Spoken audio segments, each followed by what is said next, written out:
Аққайың ауданындағы мұнай элеватор былтырғы жылы тұңғыш президент күні қарсаңында ашылған болатын. Сол кезде элеватор бірінші кезең бойынша жұмысын бастаған еді.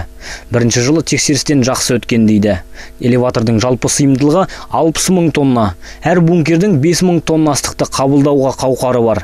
Былтырғы жылы элеватор бірінші кезеңде 4 мың тонна бидай қабылдапты. Сонымен бірге өткен жылы бір кептіретін орынның да жұмысын қадағалаған екен.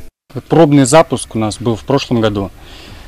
Былтыр тексеріс ретінде іске қосқан едік. Құрылғылардың жұмысын білейін дедік. Ағымдағы жылы толық қауқарымен жұмыс істейміз. Себебі өткен жылы құрылысы кеш басталып, егін жинау науқанына дейін дайындап үлгермеген едік.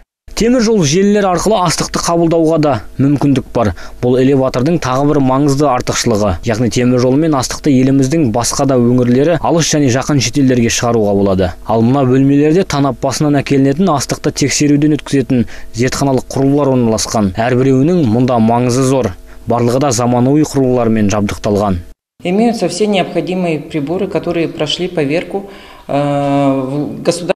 Барлық құрылғыларды мемлекеттік стандарт бойынша тексерістен өткіздік. Ғимараттың санитарлық нормасы сақталған, барлық құжаттары да реттелген. Бидайдың сапасын тексеріп, бункерлерге қабылдауға жібереміз.